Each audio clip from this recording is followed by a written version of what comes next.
And the House Elves, they're probably the biggest thing in the books that aren't in the movies. Yes, Dobby and Creature are in the films, but what they don't show is that, like, the Great Feasts at the Hogwarts dining hall, it's all the food's made by House Elves in the basement, and then Dumbledore literally transports the food from the kitchens into the Great Hall, and so the House Elves are very much a part of institutions like Hogwarts and wealthier families, and I think Dobby and the House Elves represent, obviously, J.K. is making a parallel to slavery in the past, and I think that she wove in so many parts, so many examples of history throughout humanity into these stories, which make them so dense when you read the books. You don't see stuff like that in the movies. You literally just see 3 elves, I think, in total in the films, and Creature just has a little bit to do here and there in Order and in Deathly Hallows, but they are very much a part of the world. Plus, there's that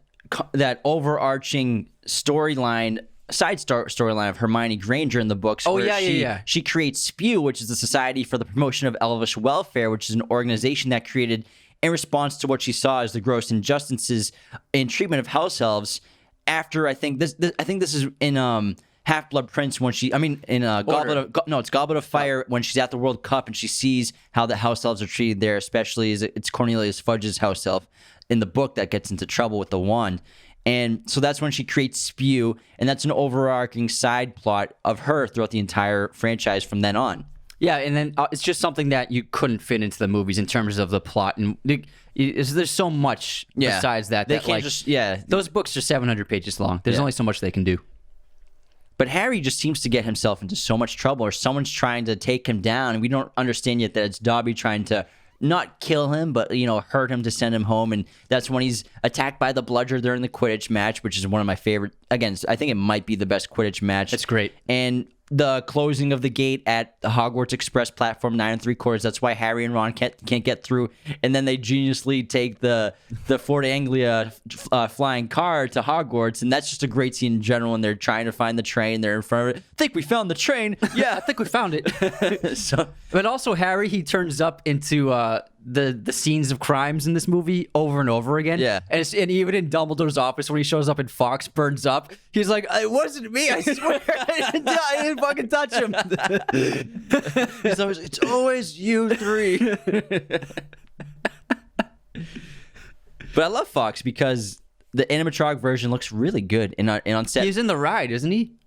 What do you mean? In the tour, when you wait in line for the ride? Yeah, I don't know if it's that exact one, but... No, but like there's an animatronic Fox in so it. that's at the Wizarding World. That was amazing. That's one of the coolest experiences. If y'all want to go to the Wizarding World, the ride itself is great, but it's so brilliant the way that you wait in line. It's like an hour-long wait, but you're waiting throughout the interiors of Hogwarts Castle. It's really cool. And the best part is probably you wait inside of Dumbledore's office in line, and there's so much attention to detail. There's the craftsmanship of that place is just mind-blowing. It's unbelievable. And actually standing inside Dumbledore's office is one of my favorite theme park experiences ever. Really cool. Not even the ride, just standing there and looking at everything they have. It's an awesome way to wait an hour and 20 minutes for a roller coaster ride. But again, the mystery is fantastic, and I love the scenes where Harry and Ron... So this is after Hermione's been petrified, and they kind of have to figure out everything on themselves with what had already discovered. And then they get the hint from Hagrid to follow the spiders. Follow the spiders? Why couldn't it be follow the butterflies? That's what happens when you're a twin, everybody. And the scene with Aragog in the Forbidden Forest and the animatronics of this is great. It's terrifying. What was the other movie with the big spider that they did after this? Lord of the Rings?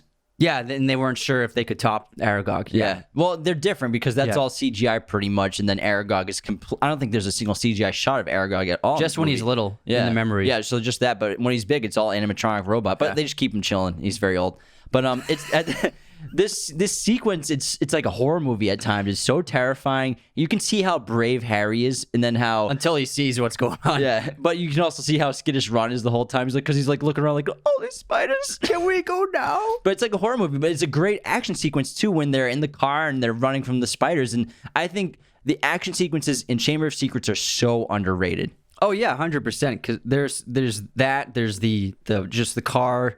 And then the Whomping Willow with the car and the Chamber of Secrets. And there's just so much to this movie. And the thing with this film is, like, It moves fast. There's not a moment wasted. You're just moving along, whether it be an action sequence or a great reveal of information or like Harry entering a memory. It's fantastically paced. There's no fat on it at all. Yeah, and more magic. And again, the mystery and people being attacked. So we have these students who are being petrified and also Mrs. Norris. So, and there's the mystery also is why is no one dead? Why are they only being petrified? And we have, because we learned that no one looked at Basilisk in the eye. Colin Creevey saw the Basilisk through his camera lens. Justin, that's his name. Justin saw it through Nearly Headless Nick. And after that, everyone thinks that Harry killed or petrified him. Back at him, yeah. And then Hermione saw it through the mirror because she's so clever and she figured out it was a basilisk. So she was going through the hallways of Hogwarts with a mirror to look around corners. And Mrs. Norris saw it through the reflection of the water.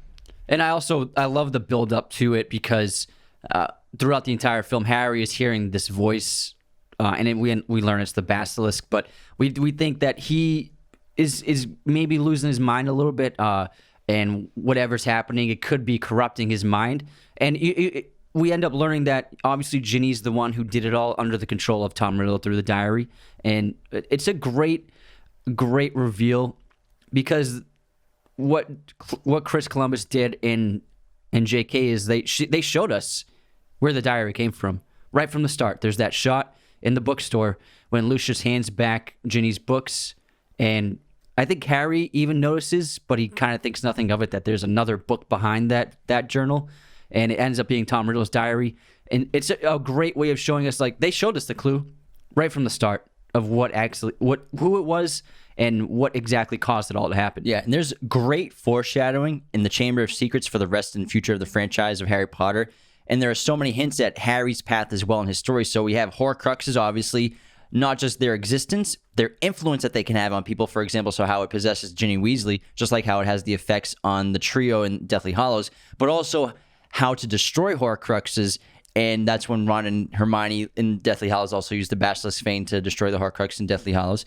We also get a glimpse at the cursed necklace from Half-Blood Prince, which is in Borgin and Burke, when Harry goes through the Floo powder network incorrectly and winds up there. We see the necklace is the same thing. It's so cool.